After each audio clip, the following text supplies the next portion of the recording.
Já saiu aí vários vídeos de Hegel, a gente está fazendo um mini curso aí de filosofia da religião do Hegel, na verdade um mini curso de filosofia da religião em geral, né? Tem vários outros autores aí. Schleiermacher, por exemplo, defendeu que as religiões elas são todas maravilhosas, fantásticas, extraordinárias, porque estabelecem um sentimento, né, entre o finito e o infinito. Mas Hegel, nesse vídeo de hoje, vai dizer o seguinte: será que a gente pode hierarquizar as religiões e mostrar que umas são superiores à outra? É isso que ele vai tentar demonstrar aqui. Se esse tema te interessa, então continua com a gente e vamos ver o que o Hegel fala sobre isso.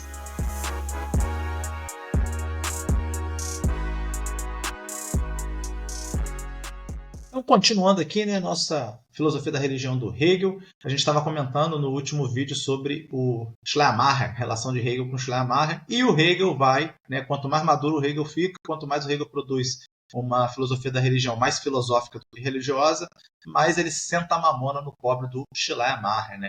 Então, essa noção de que o sentimento é o elemento essencial da religião, né, e desse contato do finito do infinito, desse contato com Deus, será o grande alvo, né, de Hegel, né, não contra só Schleiermacher, né, mas contra o fideísmo, contra essa tese, né, de que a fé e o sentimento é o elemento essencial para se conectar com o absoluto. E a crítica que a gente apresentou, né, no outro vídeo, Pedro, é que o sentimento ele é não só subjetivo, mas ele é uma ferramenta totalmente insuficiente para lidar com a complexidade do Deus, do absoluto, do infinito. O grande problema é que nesse contato com o absoluto, com Deus, esse contato é sempre particular. Então, se a gente comentou muito, né, no episódio de Schleiermacher, como cada religião, né, tem uma relação com Deus, com o absoluto, tem um tipo de revelação específica, e o que se mantém idêntico e poderia unificar o fenômeno religioso é justamente a relação finito-infinito. Mas para o Hegel, aí que tá, aqui mora o problema. Isso unifica sim, é verdade. Mas isso não explica o absoluto, não nos explica o que é Deus. E para explicar o absoluto, a gente vai ter que ir além dessa relação particular e subjetiva do sentimento com o absoluto. E essa característica do sentimento, né, torna impossível a gente afirmar com certeza absoluta, com certeza científica, algo sobre Deus. E aí que mora o grande problema, né? Não é possível encontrar o ser de Deus, né, no sentimento. O sentimento fala só sobre a nossa relação, o nosso relacional com Deus. Mas antes que Pedro Cortar, o romântico, como seria o nome dado para vocês que só seguem Schleiermacher? Difícil, né? Schleiermacheriano. Schleiermacheriano, isso. Então, antes que o Pedro Cortar, Schleiermacheriano, se levante, né, dizendo que Hegel está como Kant, excluindo o sentimento da dimensão religiosa e que isso é impossível porque a essência da religião é o sentimento, Hegel não faz como Kant, né? Hegel vai dizer que a religião é para ser sentida mesmo, quase como afirmando o que o Schleiermacher falou lá no nosso episódio de Schleiermacher. E ele vai falar naquele tom mesmo, ele vai falar o seguinte, que a religião que não é sentida sequer é religião. Então, falando desse jeito, né, Pedro? Estranho, parece que ele está afirmando, corroborando o Schleiermacher. Então, como que se dá isso? Então, abordando esse problema, que é um problema que até eu tenho, assim, realmente a ideia do Schleiermacher de que a doutrina morta, os ritos mortos não fazem sentido, que o grande trunfo é você transcender a sua existência particular pelo sentimento, é relevante, eu acho importante, porque não adianta nada eu ter os rituais, eu ter a doutrina e não sentir que aquilo ali vem do infinito, né, Rodrigo? Parece fraco. Mas, ao mesmo tempo, o puro sentimento tem um problema sério, porque como é que eu saio disso, sabe, e comunico? Como é que eu saio disso e levo para a consciência? Isso eu acho que é um problema realmente que o Hegel está tentando resolver. E aí como é que ele resolve isso? Com a representação, que é o meio do caminho entre a especulação e o empírico. A representação ela sai da subjetividade e entra na objetividade na medida que você tenta formar uma imagem de Deus. Ela não se libertou completamente dos sentidos porque está tentando formar uma imagem. E a imagem depende dos sentidos. Ou seja, ela não alcançou a realidade completamente. Mas não é um mero chafurdar no sentido, é um esforço de oferecer uma coesão ali, uma racionalização daquilo que está nos sentidos. Então você está tentando escapar do puro sentido e chegar em algo mais. Então esse caminhar em direção ao conceito é o que permite a gente oferecer uma libertação dos meros sentidos. Mas como ela não consegue chegar ainda, né, Pedro, no pensamento, ela ainda não vai conseguir responder a pergunta o que é Deus. Então ela ainda vai ser, assim como o sentimento, insuficiente para esse processo. No entanto, como sempre, né, na dialética hegeliana, ninguém nem nada vai ser descartado, deixado de lado. Tudo é suprassumido no movimento do próprio espírito. Então, isso é um processo, da mesma maneira, né, que o sentimento foi um passo necessário do espírito, a representação também será um passo necessário do espírito para chegar, sair do sentimento do empírico para o pensamento, para o abstrato. Tanto o sentimento quanto a representação são momentos do pensar reflexivo humano. Ou seja, são momentos necessários que a consciência humana vai galgar para ter uma relação com Deus. Mas como momentos, eles estão sempre separados dos momentos posteriores. E nesse caso, eles vão estar separados então daquele momento reflexivo posterior, superior, onde se realmente alcança Deus. Mas o que o pensamento reflexivo nos apresenta sobre essa relação entre finito e infinito? É que o finito ele não pode ser por si mesmo. Né? Então existe uma impossibilidade do finito existir sem o seu correlato, né? Sem o seu infinito. Na linguagem do Hegel, lá ele usa o para si em si. Né? Então o finito ele não pode ser para si. O finito ele é sempre algo que está colocado em correlação com o infinito. E aí está colocado, né, um dos problemas fundamentais. Né? Como é que pode, então, o pensamento reflexivo, né, a reflexão que é feita no finito, conseguir capturar, se conectar e dar conta do infinito? Então, se você parar para pensar, está bem parecido com a proposta do Schleiermacher, pelo menos na sua forma. Né? Schleiermacher defendia que o sentimento é aquilo, a ferramenta de acesso e de conexão entre finito e infinito. E é essa mesma conexão que o Hegel está querendo capturar, só que agora não pelo sentimento, mas pelo conceito e pelo pensamento reflexivo, que vai se dar essa relação, né? Que essa reflexão e esse conceito pode nos revelar e como que ele pode nos responder a pergunta, que é Deus, tendo em vista que o sentimento do Schleiermacher não podia responder a essa pergunta. Nessa distinção inicial do pensamento reflexivo entre finito e infinito, se caiu numa dicotomia no que diz respeito à religião. Ou a gente afirma o finito diante do infinito, ou a gente limita o infinito e separa ele do finito. E é isso que gera a teoria da transcendência do infinito como algo outro, algo separado. Deus estaria distante, tão distante que ele jamais poderia ser conhecido por nós. Nesse sentido, Deus é o infinito.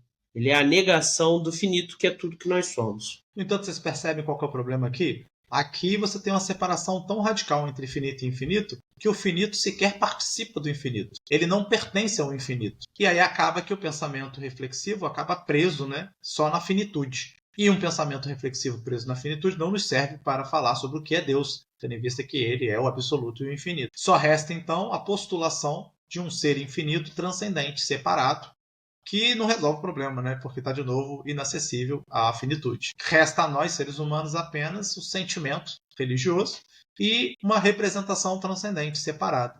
Então, dos dois jeitos, a gente não conseguiu, né, estabelecer aí, responder a pergunta do que é Deus. Do outro lado, a gente poderia partir do infinito, então tentar diluir o finito no infinito.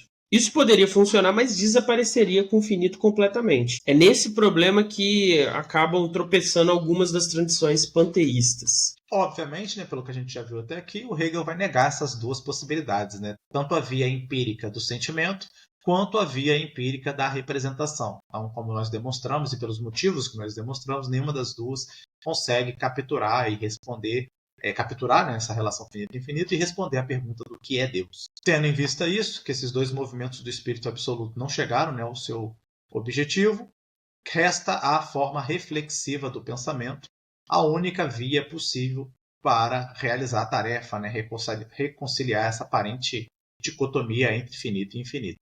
Através dela, a gente percebe que o Espírito Absoluto se manifesta em todas as coisas, inclusive em todas as ciências. Ele acaba se revelando com mais clareza para a gente na filosofia, na arte e na religião, sendo que aqui o entendimento de filosofia que vê com mais clareza Deus é a filosofia da religião, que é o que aqui a gente está estudando aqui. É justamente a partir da dicotomia entre finito e infinito que a gente vai começar a matar o empírico e elevar o especulativo.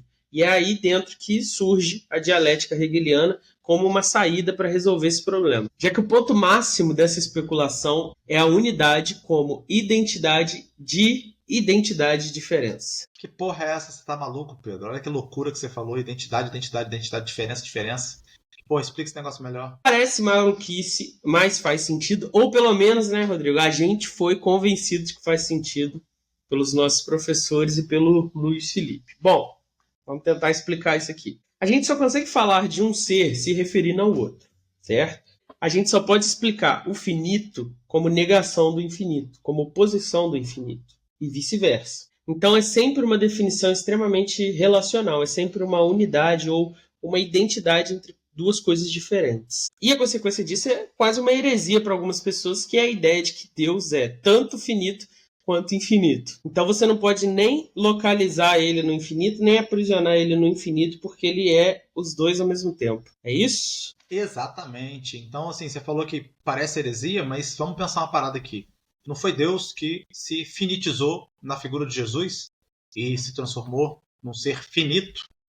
E esse ser finito não é, ao mesmo tempo, o infinito, ou pelo menos uma representação do infinito? Então, é um pouco essa a ideia. Então, a própria Faz sentido. Trindade é, para Hegel, uma expressão dessa dialética. Então, quer dizer, Deus é um movimento dialético vivo. Deus é um movimento dialético vivo. É um movimento onde o infinito se finitiza. Então, se você pensar em termos mais panteístas, quer dizer, quando uma planta desabrocha, é Deus se finitizando na planta. A planta é Deus no sentido de é tudo que Deus é? Não.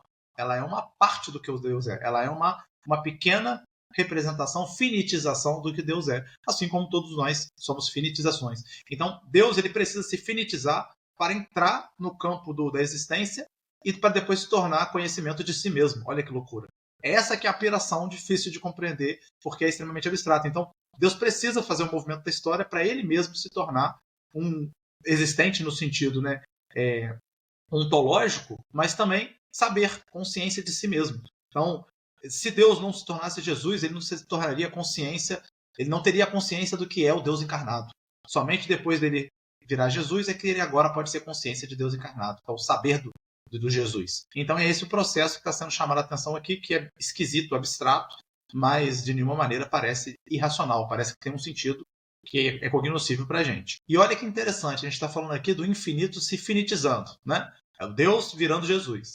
E o contrário, e o Jesus virando Deus, porque é uma via de mão dupla. Então, quer dizer, o finito ele também pode se, digamos assim, autossuperar, se alçar à infinitude. É claro que ele não vira o infinito, mas o caminho especulativo permite a ele essa elevação ao infinito, na medida em que você vai capturar o infinito, o absoluto, pela sua própria consciência. Então, fazendo esse processo reflexivo, você sai do reino sensível, né, Pedro? O reino empírico lá do sentimento, você adentra o reino abstrato e você consegue capturar e ver e vislumbrar o movimento do próprio espírito absoluto. Então você se reconecta com ele do ponto de vista cognitivo. Você se alça para fora da finitude, alcançando a infinitude. Não como Deus, mas na medida do possível como finito.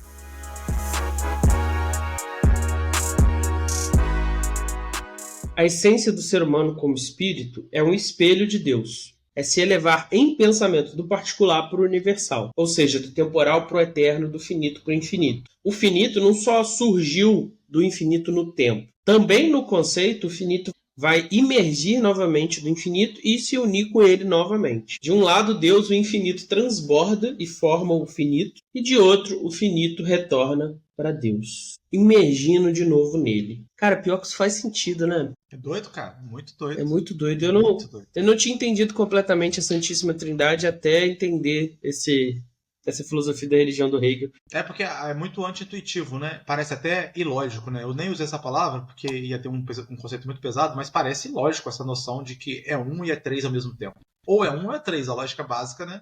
Disso.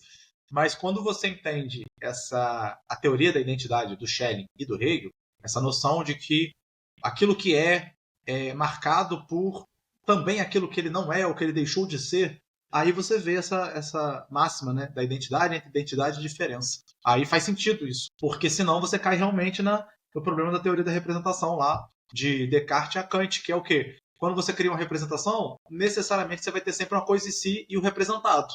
Então nunca o saber vai ser um saber absoluto, porque vai ser sempre o saber da representação e não o saber do ser, entendeu? Essa divisão ontológica, me parece, ela só pode ser superada tem duas possibilidades de superação. A primeira é você crer com um empirismo vulgar que você captura a realidade tal como ela é. Que aí você fala, não, eu capturo a realidade, então o que eu faço não é a teoria da representação, é uma teoria do mundo como ele é.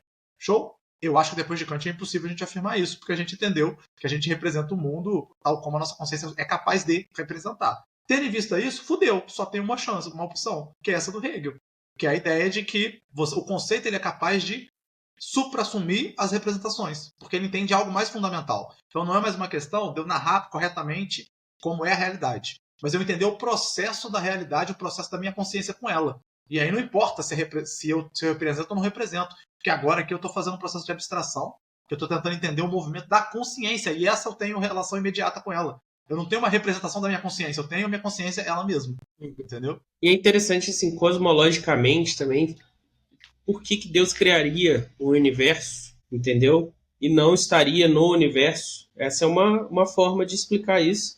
E aí, qual é a necessidade do Redentor? Essa é a outra forma de explicar isso. Deus vai lá, finitiza, morre, vítima das pessoas, então, sozinho. Ele redime todos os pecados dentro daquela esfera finita. E aí, agora, quem quiser se conectar com Deus, tem o caminho, pode fazer. E quem não quiser, eventualmente pode desaparecer, não sei, né, alguma coisa assim. Ou ser integrado de uma forma mais baixa, né? Você, através da fé no Redentor, vai se elevar e os outros vão se tornar algo meio inconsciente, talvez. Interessante. E pra mim tem uma parada interessante também, que essa parada nunca me agradou, esse negócio do Deus mamulengo, né? Do Deus que tá de fora operando. Aqui no Hegel, Deus não está operando de fora. O Deus está se revelando por dentro. Então, assim, é um Deus que tem tesão no mundo. Porque ele está criando e está construindo o mundo constantemente, entendeu? E está se pensando, e se repensando, e se refazendo. Então é um Deus muito mais... Muito... Como que eu posso dizer? Muito mais parecido com o ser humano, no sentido desse progresso, dessa projeto de vida dele, entendeu? É um Deus muito mais focado em projeto de vida do que em orientação de mestrado. Sim. Não é um Deus que está orientando o mundo, é um Deus que está produzindo a si mesmo, entendeu? E refletindo sobre si mesmo e, sei lá, se animando com o ser humano, conseguindo o ser humano, que é um desdobramento, uma finitização de si, tentando voltar ao infinito, tentando pensar ao infinito, tentando repensar a sua história. Então, eu tô com o Fernando Henrique Cardoso, quando perguntaram para ele se ele acreditava em Deus, ele falou, claro, acredito no absoluto hegeliano. É isso aí, agora eu vou responder isso também. Você sabia que tem essa entrevista? Que ele fala que acredita no absoluto hegeliano? Maravilhoso.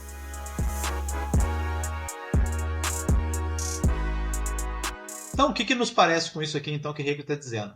Que as religiões, todas elas, são momentos preparatórios, né, do absoluto, desse avançar da consciência religiosa do ser humano, que culto, devoção, fé, são momentos de elevação, né, da concretização desse caminho especulativo da filosofia da religião.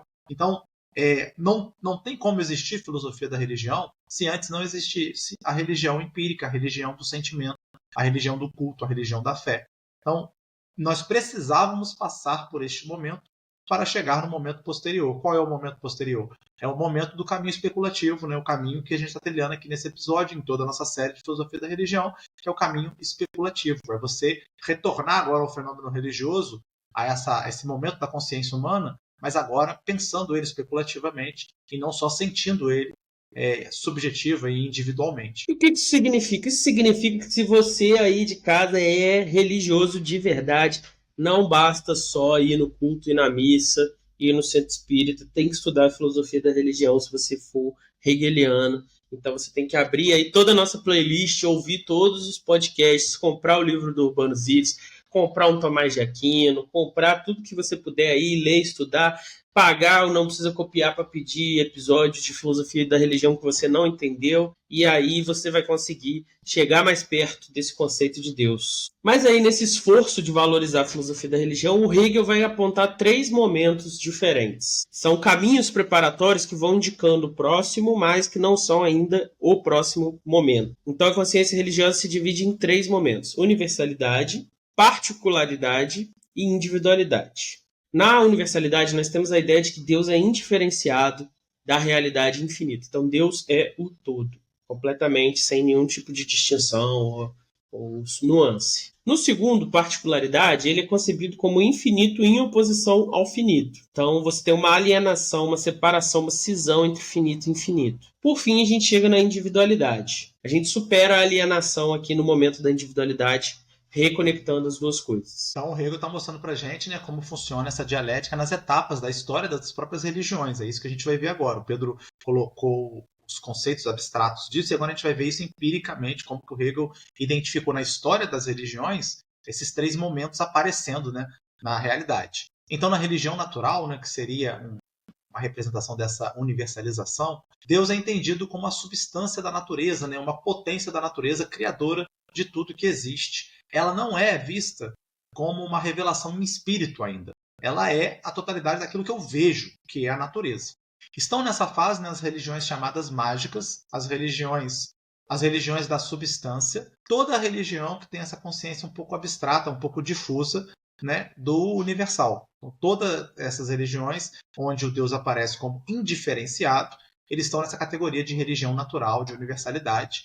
Ele vai citar, né, a Pérsia, a Síria e o Egito. São religiões deste tipo, dessa classificação, onde a consciência ainda não estabeleceu uma diferenciação entre finito e infinito. Então, só existe o infinito, é quase uma diluição de todo finito no infinito. Já nas religiões da individualidade espiritual, temos o avanço de Deus sendo reconhecido como espírito. O que isso quer dizer? Como pessoa individual ou como pessoas individuais. E aqui o exemplo é o judaísmo e também as religiões gregas e romanas. Então a ideia de que Deus é uma pessoa. E por último nós temos a religião absoluta, na qual Deus se revela como o Espírito absoluto. E essa é uma síntese entre os dois momentos anteriores que foram citados aqui. Então você tem tanto Deus como um elemento transcendente, né, separado, que tem uma identidade própria, que não se confunde com o finito, mas nós temos também um Deus imanente, né, que se finitiza e que se transforma, e que desce ao reino humano. E eis aqui a grande diferença, né? Aqui nós temos uma religião e um Deus que é a junção de finito e infinito. Ele reconcilia o que estava aparentemente radicalmente oposto naquelas duas últimas formas que a religião apareceu historicamente. Então, tanto na primeira forma, que o finito nem existia, né, só existia o infinito indiferenciado, quanto na forma que o finito e o infinito foram separados radicalmente, né, você não tem uma proximidade entre o ser humano e Deus, eles são dois opostos. Agora você tem a unidade entre essas duas coisas. Então você tem a unidade entre identidade e diferença. Essa é a grande questão. E qual é a religião que conseguiu estabelecer esse passo, né, da consciência religiosa, esse passo de desenvolvimento do absoluto e do infinito? É, para Hegel, o cristianismo. Porque o cristianismo, na figura de Jesus, ele supera, ele sintetiza, ele dá o passo além, onde o Jesus é ao mesmo tempo finito, né, e infinito. Então, o Deus se finitiza na figura de Jesus e Jesus, o finito, se infinitiza ao ser também uma representação de Deus. Esse processo dialético entre finito e infinito, que num primeiro momento eles se encontram indiferenciados, depois eles se diferenciam de maneira cismática, né, rompendo um com o outro, para aí, num terceiro momento, se reconciliarem, mantendo a sua diferença, se repetiria no próprio Deus. A ideia aqui é que a trindade cristã representa isso no próprio Deus, essa verdade dialética do infinito. O Pai é o imutável de Deus, ou seja, a Deus como ideia em si. Já o Filho, Deus homem, é a manifestação de Deus fora de si. E aí, por fim, a gente tem o Espírito Santo, que é o retorno de Deus. Nesse processo de reconciliação entre as duas partes, que é entre Deus e o mundo, sem anular a diferença. Bom, parabéns, Paty.